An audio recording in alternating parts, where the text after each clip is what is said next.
Hi guys, இந்த வீடியோவில் நம்ம என்ன பார்க்க போகிறோம் அப்படின்னா, ட்ரீம் லெவலில் நம்ம என்ன பண்ணுனா ஓரளவுக்கு சக்ஸஸ்ஃபுல்லாக எடுத்துகிட்டு போகலாம் அப்படிங்கிறத பற்றி தான் பார்க்க போகிறோம். இது முழுக்க முழுக்க என்னோட பர்சனல் எக்ஸ்பீரியன்ஸ் தான். ஸோ நான் என்னென்ன பண்ணி ட்ரீம் லெவலில் வின் பண்ணியிருக்கேன், என்ன மிஸ்டேக்ஸ் பண்ணதுனால லாஸ் பண்ணியிருக்கேன் அப்படிங்கிற விஷயத்தை தான் நான் வந்து உங்கள் கூட இந்த வீடியோவில் ஷேர் பண்ண போகிறேன். 2017 இருந்து நான் இந்த ட்ரீம் லெவலில் ப்ளே பண்ணிட்டுருக்கேன்.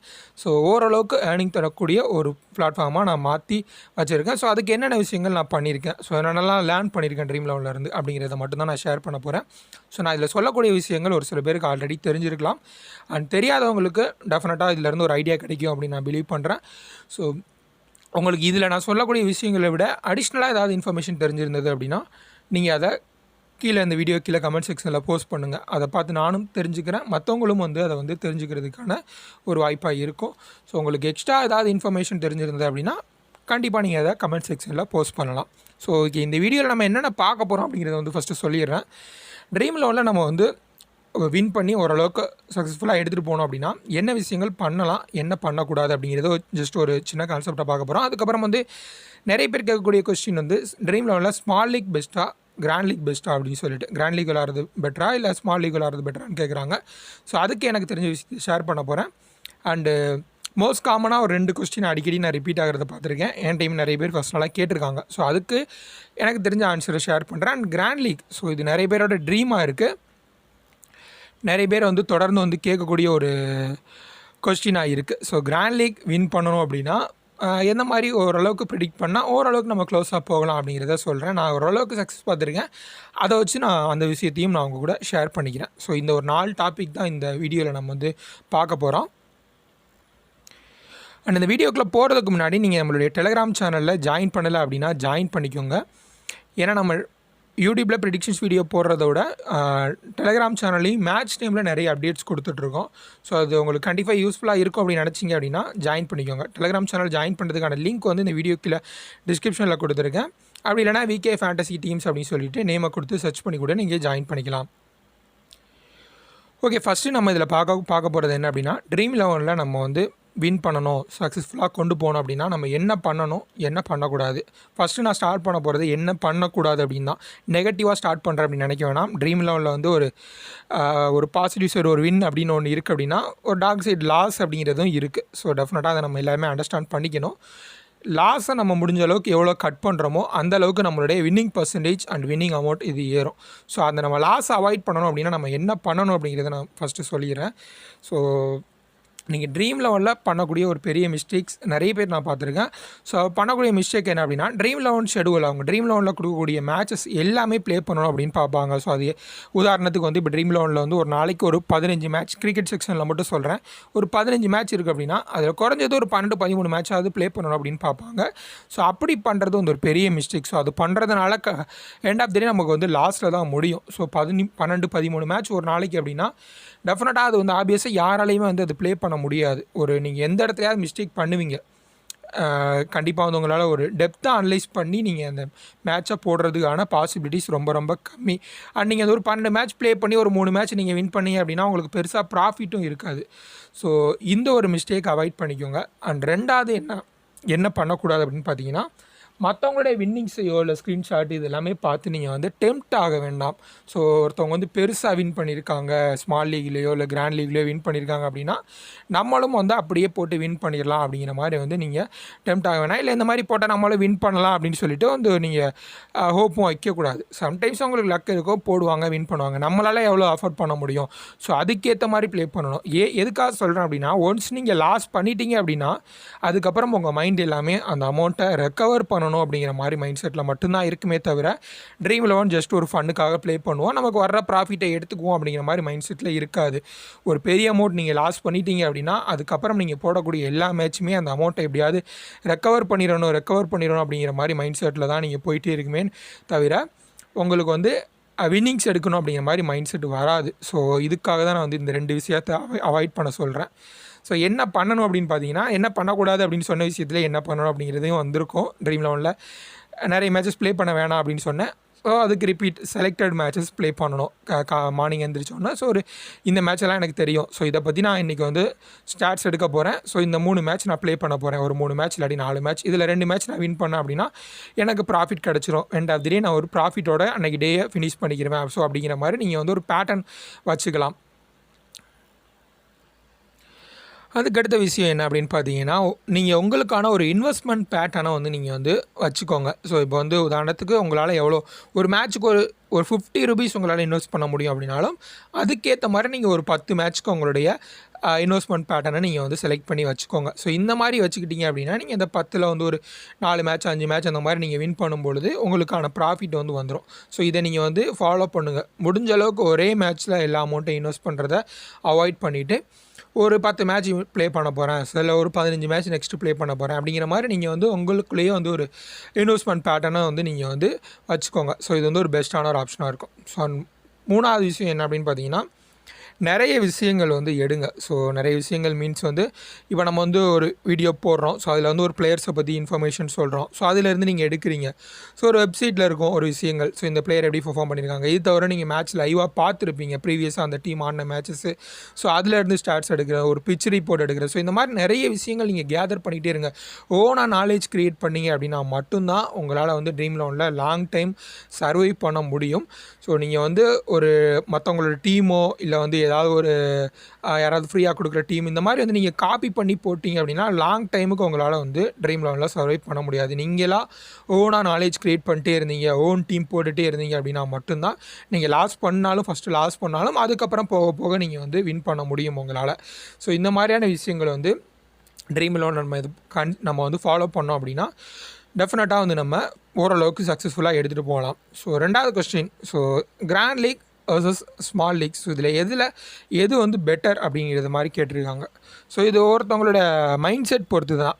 இப்போ வந்து கிராண்ட் லீக் ப்ளே பண்ணுறவங்க ஒரு சில பேர் இருப்பாங்க. ஸோ நான் வந்து ஒரு பெரிய ப்ரைஸ், ஸோ நான் ஜஸ்ட் வந்து ஒரு ஃபன்னுக்காக என்கிட்ட கையில் இருக்க ஒரு ₹40 இல்லாட்டி ₹50 போடுறேன், மேட்ச் பார்க்குறேன், என்ஜாய் பண்ணுறேன். வின் பண்ணிச்சு அப்படின்னா ஜஸ்ட்டு வந்து உனக்கு ஒரு ஜாக் பாட் அடித்த மாதிரி தான். ஸோ எனக்கு லைஃப் செட்டில் அப்படிங்கிற மாதிரி வந்து ஜஸ்ட் வந்து பார்ப்பாங்க. ஸோ அப்படி இருக்கவங்களுக்கு ஓகே. இல்லை நான் வந்து என்னுடைய ஒர்க்கெலாம் வந்து நான் போட்டுட்டு இந்த ட்ரீம் 11க்காக டைம் ஸ்பெண்ட் பண்ணி நான் வந்து அனலைஸ் பண்ணுறேன், டேட்டாஸ் எடுக்கிறேன். ஸோ இதுக்காக நான் தனியாக ஒர்க் பண்ணுறேன் அப்படிங்கிற போது எனக்கு வந்து எண்ட் ஆஃப் தி டே எதுவும் ப்ராஃபிட்டும் இல்லாமல் லாஸும் இல்லாமல் முடிஞ்சால் எனக்கு அது வந்து என்னுடைய டைம் லாஸ் ஆகுது அப்படிங்கிற மாதிரி கன்சிடர் பண்ணுறவங்களுக்கு ஸ்மால் லீக் தான் பெஸ்ட்டு. ஸோ நான் ஜஸ்ட்டு ஃபன்னுக்காக ப்ளே பண்ணுறேன், எனக்கு கிளிக் ஆனிச்சுன்னா ஓகே, நான் பெரிய லெவலில் அனலைஸ் பண்ணலை, எதுவும் பண்ணலை, கிளிக் ஆனிச்சுன்னா ஓகே அப்படிங்கிற மாதிரி ப்ளே பண்ணுறவங்களுக்கு கிராண்ட் லீக் ஓகே. ஸோ அது உங்களுடைய மைண்ட் செட் பொறுத்தது தான். ட்ரீம் 11லேருந்து நீங்கள் ரெகுலராக ப்ராஃபிட் எடுக்கணும் அப்படின்னு நினச்சிங்கன்னா டெஃபினட்டாக உங்களுக்கு ஸ்மால் லீக் தான் பெஸ்ட்டு. இல்லை நான் என்னைக்காவது ஒரு நாள் ஒரு பெரிய ப்ரைஸ் அடிப்பேன்னு ஒரு ஹோப்பில் வந்து நான் போயிட்டே இருக்கேன், எனக்கு இதில் ஸ்பெண்ட் பண்ணக்கூடிய டைம் வந்து எனக்கு பெருசு இல்லை அப்படின்னு நினச்சிங்க அப்படின்னா நீங்கள் கிராண்ட் லீக் ரெகுலராக ப்ளே பண்ணலாம். கிராண்ட் லீக்கை பொறுத்த வரைக்கும் most of the time entry fees தான் ரிட்டர்ன் ஆகும். சம்டைம்ஸ் நீங்கள் நிறைய ரிஸ்க் எடுத்து இல்லை கொஞ்சம் விஷயங்கள் தெரியாமல் போட்டிங்க அப்படின்னா அதில் போடக்கூடிய அமௌண்ட்டு கூட லாஸ் ஆகும். ஸ்மால் லீக் பொறுத்த வரைக்கும் நீங்கள் நான் சொன்ன அந்த இன்வெஸ்ட்மெண்ட் பேட்டர்னை ஃபாலோ பண்ணிங்க அப்படின்னா உங்களுக்கு வந்து ஓரளவுக்கு வந்து இன்கம் வரும். ஸோ அது வந்து நீங்கள் ஃபாலோ பண்ணிக்க வேண்டிய ஒரு விஷயம். அண்ட் 3rd கொஸ்டின், ஸோ இது வந்து நிறைய பேர் வந்து தொடர்ந்து கேட்கக்கூடிய ஒரு காமனான ஒரு கொஸ்டினாக இருக்குது. ஸோ எந்த கான்டெஸ்ட் ஜாயின் பண்ணால் வின் பண்ணலாம், அப்புறம் வந்து 2வது கொஸ்டின் வந்து எந்த டைமிங்கில் நீங்கள் எந்த டைமிங்கில் வந்து நீங்கள் கான்டெஸ்ட் ஜாயின் பண்ணுவீங்க, ஸோ எந்த டைமில் கான்டெஸ்ட் ஜாயின் பண்ணால் வின் பண்ணலாம் அப்படிங்கிற மாதிரி வந்து 2 கொஸ்டின். ஸோ இது 2க்கும் நம்ம வந்து பார்த்துடலாம். ஃபஸ்ட்டு எந்த கான்டெஸ்ட் பெஸ்ட் அப்படின்னு சொல்லிட்டு பார்க்கலாம். ஸோ இது என்னுடைய பர்சனல் எக்ஸ்பீரியன்ஸை நான் ஷேர் பண்ணுறேன். பர்சனலாக நான் என்ன கான்டெஸ்ட் ப்ளே பண்ணணும்னோ அதுதான் சொல்ல போகிறேன். என்னை பொறுத்த வரைக்கும் நான் 4 மெம்பர் அப்படி இல்லைனா 3 மெம்பர் கான்டெஸ்ட் தான் ப்ளே பண்ணுவேன். ஹெட் டு ஹெட் அப்படிங்கிற கான்டெஸ்ட் வரும்பொழுது நீங்கள் உங்களுடைய வின்னிங் பர்சன்டேஜை ஆப்வியஸாக நீங்கள் அதிகப்படுத்தணும். நீங்கள் 50% 10 மேட்ச் ப்ளே பண்ணி 5 மேட்ச் நீங்கள் வின் பண்ணியிருந்தீங்க அப்படின்னா கூட உங்களுக்கு ப்ராஃபிட் இருக்காது, லாஸ்ட்டில் தான் முடியும். நீங்கள் 6 மேட்சஸ் 7 மேட்சஸ் 10ல் வந்து நீங்கள் ஒரு 6-7 மேட்ச் வின் பண்ணால் மட்டும்தான் உங்களுக்கு ஓரளவுக்கு டீசென்ட் இன்கம் வரும். இதே 3 மெம்பர் 4 மெம்பர் கான்டெஸ்ட் வரும்பொழுது நீங்கள் 10ல் 3 மேட்ச் வின் பண்ணாலும் ஓகே அப்படிங்கிற மாதிரி தான் இருக்கும். ஸோ ஹெட் ஹெட்டில் வர்றவங்களும் ஆப்வியஸாக அவங்களும் வின் பண்ணணும் அப்படின்னு சொல்லி தான் டீம் போட்டு வருவாங்க. ஸோ ஈஸியாக பீட் பண்ணிட முடியும் அப்படிங்கிறது வந்து சொல்ல முடியாது. பட் இதில் வந்து ஒரு 2 பேரை பீட் பண்ணணும் அப்படின்னா அதில் ஒரு ஆளை பீட் பண்ணால் போதும் அப்படிங்கிற மாதிரி மட்டும்தான் இருக்குது. ஸோ நீங்கள் பெஸ்ட்டாக நீங்கள் வந்து ஓரளவுக்கு வந்து வின் பண்ணணும். என்னுடைய வின்னிங் பர்சன்டேஜ் கம்மியாக இருந்தாலும் பரவாயில்ல, பட் வந்து நான் ப்ராஃபிட் பார்க்கணும் அப்படின்னு நினச்சிங்க அப்படின்னா டெஃபினட்டாக உங்களுக்கு 4 மெம்பர் அப்படி இல்லைனா 3 மெம்பர் என்னோட பர்சனல் சாய்ஸ் 4 மெம்பர் ப்ளே பண்ணுங்கள். நல்லா தெரிஞ்ச மேட்ச் அப்படின்னா 4 மெம்பர் ப்ளே பண்ணுங்கள். இல்லைனா உங்களுக்கு டீம் நீங்கள் டீம் போடும்போதே உங்களுக்கு தெரிஞ்சிருக்கும், ஓகே இந்த மேட்ச் வந்து ஒரு பிளேயர் அல்லது 2 பிளேயரை டிஃபெண்ட் பண்ணி தான் இருக்குது. ஸோ அப்படிங்கிற மாதிரி இருந்தது அப்படின்னா நீங்கள் வந்து 3 மெம்பர் கான்டெஸ்ட் வந்து ப்ளே பண்ணிக்கோங்க. இல்லை எனக்கு வந்து நல்ல விஷயங்கள் தெரிஞ்சிருக்கு, ஸோ நான் ஒரு பிளேயர் வந்து ஒரு ட்ரம்ப் கார்டு பிளேயராக எடுத்து வைக்கிறேன், ஸோ அந்த பிளேயர் பெர்ஃபார்ம் பண்ணிட்டா நான் வின் ஆயிடுவேன் அப்படிங்கிற மாதிரி தோணுச்சு அப்படின்னா நீங்கள் 4 மெம்பர் கான்டெஸ்ட்டுக்குள்ளே போயிடலாம். ஸோ இந்த 2 கான்டெஸ்ட் நீங்கள் ப்ளே பண்ணுறதுனால உங்களுடைய வின்னிங் பர்சன்டேஜ் வந்து கம்மியானால் கூட உங்களுடைய ப்ராஃபிட் அப்படிங்கிறது வந்து ஓரளவுக்கு வந்து மெயின்டைன் பண்ணிவிட்டு கொண்டு போகலாம். And timing. ஸோ 2வது கொஸ்டின் வந்து எந்த டைமில் கான்டெஸ்ட் ஜாயின் பண்ணால் வின் பண்ண முடியும் அப்படின்னு சொல்லிட்டு. ஸோ இதுக்கு வந்து பெருசாக நம்ம வந்து எதுவும் அந்தளவுக்கு வந்து ஆன்சர் பண்ண முடியாது. முன்னாடி வந்து Dream11 ஸ்டார்ட் பண்ண காலத்தில் வந்து டாஸ் டைமுக்கு முன்னாடியே, அதாவது இப்போ வந்து மேட்ச் ஸ்டார்ட் பண்ணுறதுக்கு முன்னாடி தான் டெட்லைன் க்ளோஸ் ஆகுது. பட் முன்னாடி வந்து டாஸ் டைமுக்கு முன்னாடியே ½ அன் ஹவர் முன்னாடியே வந்து டாஸ் போடுறதுக்கு முன்னாடியே டெட்லைன் க்ளோஸ் ஆகிடும். ஸோ அந்த மாதிரி நம்ம வந்து போடும்பொழுது முன்னாடியே அட்வான்ஸாக கான்டெஸ்ட் ஜாயின் பண்ணிட்டோம் அப்படின்னா நமக்கு ஒரு சின்ன ஹோப் இருக்கும். பிளேயர்ஸ் ஒரு மெயின் மேட்சஸ்லாம் நமக்கு வந்து பிளேயர்ஸோட இன்ஜுரி ரிப்போர்ட் இதெல்லாமே கிடைக்கும். ஸோ பிளேயர்ஸ் யாராவது நம்ம ஆப்போனண்ட் யாராவது 1-2 பிளேயரை மிஸ் பண்ணிட்டு வருவாங்க, நமக்கு வந்து நம்ம வந்து ப்ராப்பராக எடுத்துகிட்டு போட்டு போயிடலாம். நம்ம அந்த அஃபிஷியல் ட்விட்டர் ஹேண்டில் டீம்ஸோட அஃபிஷியல் ஹேண்டில் இந்த மாதிரிலாம் ஃபாலோ பண்ணும்பொழுது நமக்கு ஒரு சில இன்ஃபர்மேஷன் கிடைக்கும். பெரிய மேட்சஸ்க்கு வந்து இன்ஜுரி ரிப்போர்ட்லாம் முன்னாடியே கிடச்சிரும். ஸோ அந்த மாதிரி விஷயங்கள் நம்ம பண்ணலாம். நம்ம ஆப்போனண்ட் வந்து 1-2 பிளேயர் ஆடாத பிளேயரை எடுத்துகிட்டு வருவாங்க அப்படிங்கிற மாதிரி ஒரு சின்ன ஹோப் இருக்கும். பட் இப்போ வந்து பார்த்திங்கன்னா லைனப் வந்து Dream11 ப்ரொவைட் பண்ணிடுறாங்க அப்படிங்கிறதுனால பிளேயர்ஸ் மிஸ் ஆகிறதுக்கான பாசிபிலிட்டிஸ் ரொம்ப ரொம்ப கம்மி. உங்களுடைய ஆப்போனண்ட் வந்து இந்த டைமிங்கில் ஜாயின் பண்ணால் உங்களுக்கு பெட்டர் ஆப்போனண்ட் வரும், இந்த டைமிங்கில் ஜாயின் பண்ணால் நல்லா ஸ்ட்ராங்கான ஆப்போனண்ட் வரும் அப்படிங்கிற மாதிரிலாம் வந்து நம்ம பெருசாக பிலீவ் பண்ண முடியாது. Dream11 பொறுத்த வரைக்கும் ஒரு பெரிய பிளாட்ஃபார்ம், கிட்டத்தட்ட நிறைய பேர் ப்ளே பண்ணிருக்காங்க. நமக்கு எந்த டைம்லேயே எந்த டைமிங்கில் எந்த ஆப்போனண்ட் வந்து மாட்டுவாங்க அப்படிங்கிறது வந்து நமக்கு தெரியாது. பட் மோஸ்ட் காமன்லி டீம்ஸ் எப்படி வரும் அப்படின்னு பார்த்தீங்கன்னா Dream11 பொறுத்த வரைக்கும் ஓன் டீம் போடுறவங்க ஒரு செட்டு இருப்பாங்க.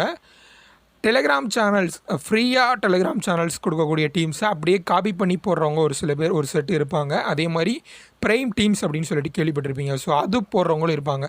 ஸோ இதில் மோஸ்ட்லி இந்த டெலிகிராம் டீம்ஸ் போடுறவங்களும் ஓன் டீம்ஸ் போடுறவங்க ஒரு சில பேர் இந்த லாஸ்ட் டெட்லைனில் வந்து ஜாயின் பண்ணுவாங்க.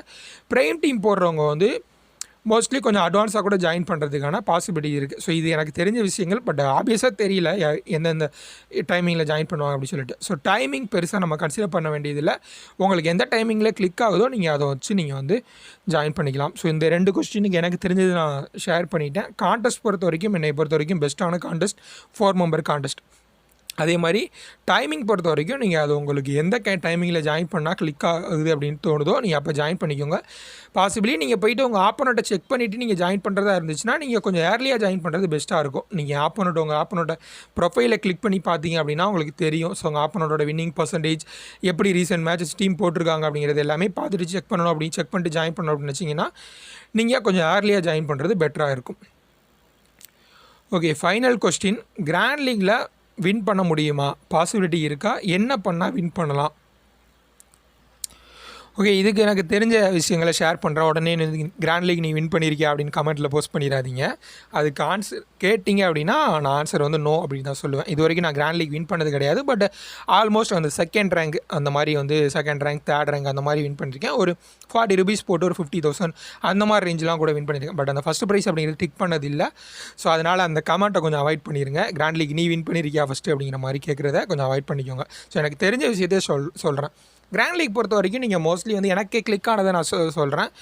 நீங்கள் பிளேயர்ஸை ப்ரெடிக்ட் பண்ணுறதோட மேட்சஸை ப்ரெடிக்ட் பண்ணி போட்டிங்க அப்படின்னா கிராண்ட் லீக் வின் பண்ணுறதுக்கான பாசிபிலிட்டிஸ் இருக்குது. ஃபார் எக்ஸாம்பிள் எப்படி சொல்கிறேன் அப்படின்னா, இப்போ ஒரு டீம் வந்து ஃபஸ்ட்டு பவுலிங் பண்ணுது அப்படின்னா அந்த பவுலிங் டீம் டாமினேட் பண்ணிவிட்டு பேட்ஸ்மேன்ஸ் வந்து ஒரு டாப் 3 பேட்ஸ்மேனே மேட்சஸ் வந்து முடிச்சிருவாங்க. ஸோ இந்த மாதிரி நீங்கள் வந்து இது பண்ணலாம். அப்படி இல்லைனா பேட்டிங் டீம் வந்து பயங்கரமாக டாமினேட் பண்ணி ஏதாவது பிளேயர் வந்து ஒரு பெரிய இன்னிங்ஸ் ஆடுவாங்க, 1-2 பிளேயர் பெரிய இன்னிங்ஸ் ஆடுவாங்க. அதுக்கப்புறம் செகண்ட் இன்னிங்ஸில் ஆடக்கூடிய டீம் வந்து ரொம்ப கம்மியான ரன்ஸ்க்கு வந்து அவுட் ஆயிடுவாங்க. இந்த மாதிரி நீங்கள் வந்து மேட்சை ப்ரிடிக்ட் பண்ணணும். மேட்சை ப்ரிடிக்ட் பண்ணி போட்டிங்க அப்படின்னா உங்களுக்கு வந்து மோஸ்ட் ஆஃப் த டைம் வந்து ஒரு 8 பிளேயர் 9 பிளேயர் ட்ரீம் டீமில் வந்துடுவாங்க. ஸோ நான் சொல்கிறது இந்த மேட்ச் அப்படி போணுச்சு, நீங்கள் ப்ரிடிக்ட் பண்ணுற மாதிரி போணுச்சு அப்படின்னா ஒரு 8-9 பேர் வந்துடுவாங்க.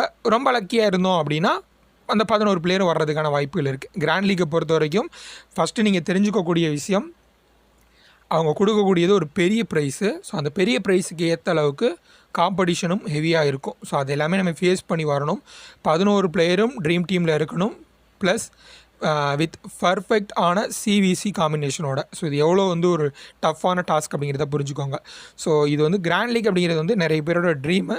ஸோ அதை நம்ம தொடர்ந்து ரெகுலராக பண்ணிகிட்டே இருக்கும் பொழுது நமக்கு வந்து லக் அடிக்கும். அப்படின்னா லக் அடிச்சது அப்படின்னா ஸோ நமக்கு வின் பண்ணுறதுக்கான பாசிபிலிட்டி இருக்குது. ஸோ இதுதான் நான் வந்து ஷேர் பண்ண நினச்சது. அண்டு ஓடிஸ் பொறுத்த வரைக்கும், T20s பொறுத்த வரைக்கும் யூஸ்வலாக டீம்ஸ் எப்படி வரும் அப்படின்னா டாப் ஆர்டர் பேட்ஸ்மேன்ஸில் தான் மோர் ஓவர் ஃபோக்கஸ் இருக்கும். ஏன்னா 120 பால். ஸோ அதில் வந்து டாப் 3 பேட்ஸ்மேன்ஸே வந்து மோஸ்ட்லி வந்து சம்டைம்ஸ் வந்து ரன்ஸ் அடிக்கலை அப்படின்னா கூட நிறைய பால் ஃபேஸ் பண்ணிடுவாங்க. ஸோ ஒரு டேலண்டட் பிளேயர் மிடில் ஆர்டரில் இருக்கார் அப்படின்னா கூட பெருசாக வந்து நம்ம வந்து சம்டைம்ஸ் வந்து பால்ஸ் கிடைக்காது ப்ளே பண்ணுறதுக்கு, இந்த மாதிரி விஷயங்கள் இருக்குது. ஸோ நீங்கள் ஜிஎல் போடும்பொழுது இந்த மிடில் ஆர்டர் பேட்ஸ்மேன்ஸாக நிறைய middle order and lower middle ஆர்டரில் டேலண்டட் பிளேயர்ஸ் இருந்தாங்க அப்படின்னா நீங்கள் ஃபோக்கஸ் பண்ணலாம். அதை சம்டைம்ஸ் ஏர்லி விக்கெட் போகலாம், மேட்ச்சில் நிறைய விஷயங்கள் நடக்கலாம். ஸோ அந்த மாதிரி வந்து ஏர்லி விக்கெட்ஸ் போணுச்சு அப்படின்னா மிடில் ஆர்டர் பேட்ஸ்மேன் பெர்ஃபார்ம் பண்ணும்பொழுது அவங்களுடைய பிக் வந்து கம்மியாக இருக்கும். ஸோ அவங்க வந்து ஒரு நல்ல டாப் கிளாஸ் பர்ஃபார்மன்ஸ் கொடுக்கும் பொழுது நீங்கள் ஸ்ட்ரெயிட்டாகவே ஜிஎல்லில் வந்து ஒரு அப்பர் ஹேண்ட் எடுக்கலாம். அதே மாதிரி நீங்கள் பேட்ஸ்மேன்ஸை ட்ராப் பண்ணியிருந்தீங்க அப்படின்னாலும் அதுவும் உங்களுக்கு அந்த டாப் 3 பேட்ஸ்மேன்ஸை நீங்கள் ட்ராப் பண்ணிவிட்டு ஒரு மிடில் ஆர்டர்லேருந்தே உங்கள் டீமை நீங்கள் மேனேஜ் பண்ணி எடுத்துகிட்டு போகிறீங்க அப்படின்னா ஸோ அவங்க அந்த மாதிரி மேட்ச் அமைஞ்சது அப்படின்னா உங்களுக்கு வந்து அந்த மாதிரி நீங்கள் வின் பண்ணுறதுக்கான வாய்ப்புகள் இருக்குது. ஓடிஎஸ் டெஸ்ட்டு பொறுத்த வரைக்கும் மிடில் ஆர்டர் பேட்ஸ்மேனில் நிறைய ஃபோக்கஸ் பண்ணலாம். ஏன்னா 50 ஓவர்ஸ் அப்படிங்கிறது டாப் 3 பேட்ஸ்மேனே வந்து ஃபினிஷ் பண்ண மாட்டாங்க, ஆடி முடிச்சிட மாட்டாங்க 50 ஓவரையுமே. அதே மாதிரி டெஸ்ட்லேயும் வந்து குவாலிட்டி பேட்ஸ்மேன் தான் பர்ஃபார்ம் பண்ண போகிறாங்க. ஸோ அது நமக்கு தெரியும். ஸோ இந்த மாதிரியான விஷயங்கள் வந்து நீங்கள் நிறைய வந்து லேர்ன் பண்ணி நீங்கள் போட்டுகிட்டே இருக்கலாம், ட்ரை பண்ணிட்டே இருக்கணும். ட்ரை பண்ணிட்டே இருக்கும் பொழுது ஒரு நாள் நமக்கு கிராண்ட் லீக் கிளிக் ஆகிறதுக்கான பாசிபிலிட்டிஸ் இருக்குது. ஸோ கிராண்ட் லீக் பற்றி எனக்கு தெரிஞ்ச விஷயங்கள் இதுதான். ஸோ எக்ஸ்ட்ரா ஏதாவது உங்களுக்கு தெரியும் அப்படின்னா நீங்கள் சொல்லுங்கள். ஸோ இந்த விஷயங்கள் தான் நான் ஷேர் பண்ணணும் அப்படின்னு நினச்சேன். ஐபிஎல் ஸ்டார்ட் ஆக போகுது. ஸோ ஓரளவுக்கு இதெல்லாமே ஃபாலோ பண்ணீங்க அப்படின்னா உங்களுக்கு சக்ஸஸ்ஃபுல்லாக நீங்கள் இந்த Dream11 எடுத்துகிட்டு போகிறதுக்கான வாய்ப்புகள் இருக்குது. ஸோ இவ்வளோ சொல்கிறியே லக்கு இல்லையா இதில் அப்படின்னு கேட்டிங்கன்னா ஆப்வியஸாக லக் இருக்குது. நம்ம போடக்கூடிய என்ன தான் நம்ம நாலேஜ் போட்டாலும் அது எல்லாமே ஒரு 20 to 25% தான். ரிமைனிங் 75% வந்து நம்மளுடைய லக்கு தான் டிசைட் பண்ணும். பிளேயர்ஸை எடுக்கிற வரைக்கும் தான் அவங்க கையில் மேட்ச்சு, அதுக்கப்புறம் அவங்க பர்ஃபார்மன்ஸ் பண்ணுறதுல அவங்களுடைய கையில். ஸோ லக்கு தான் டிசைட் பண்ணும் அப்படிங்கிறதுல டவுட்டே கிடையாது. ஸோ அதை புரிஞ்சுட்டு ஃபன்னாக ப்ளே பண்ணுங்கள். பெருசாக எதுவும் இன்வெஸ்ட் பண்ண வேண்டாம், ப்ளே பண்ணுங்கள், வின் பண்ணலாம். ஜாலியாக மேட்சும் என்ஜாய் பண்ணுற மாதிரி ஆச்சு. நிறைய விஷயங்கள் கற்றுக்கிட்டீங்க அப்படின்னா இந்த 25% நாலேஜ் அப்படிங்கிறத 75% லக் அப்படிங்கிறத நீங்கள் அப்படியே கொஞ்சம் கொஞ்சமாக குறைச்சி நீங்கள் 50-50 கூட மாற்றலாம். ஸோ டெஃபினட்டாக அதை ஒர்க் பண்ணிகிட்டே இருங்க. நிறைய விஷயங்கள், நிறைய நாலேஜ் வந்து எடுத்துகிட்டே இருங்க மேட்சஸை பொறுத்த வரைக்கும். ஏன்னா இது நமக்கு மணி தரக்கூடிய ஒரு பிளாட்ஃபார்மு. ஸோ இதில் நம்ம வந்து டைம் ஸ்பெண்ட் பண்ணுறதுல பெருசாக நம்மளுக்கு ஒன்றும் லாஸ் கிடையாது. எல்லாமே ஒரு இன்வெஸ்ட்மெண்ட் மாதிரி தான். நம்ம போட்டுகிட்டே இருக்கோம். என்றைக்காக இருந்தாலும் நமக்கு வந்து டெஃபினட்டாக அது வந்து யூஸ்ஃபுல்லாக தான் இருக்க போகுது அப்படிங்கிறதுல டவுட் கிடையாது. போட்டே இருங்க. ஸோ ஏதாவது டவுட் இருந்தது அப்படின்னா கேளுங்க. அண்ட் உங்களுக்கு எக்ஸ்ட்ரா விஷயங்கள் தெரிஞ்சிருந்தது அப்படின்னா சொல்லுங்கள். அண்ட் மறக்காமல் டெலிகிராம் சேனலையும் ஜாயின் பண்ணிக்கோங்க. நன்றி.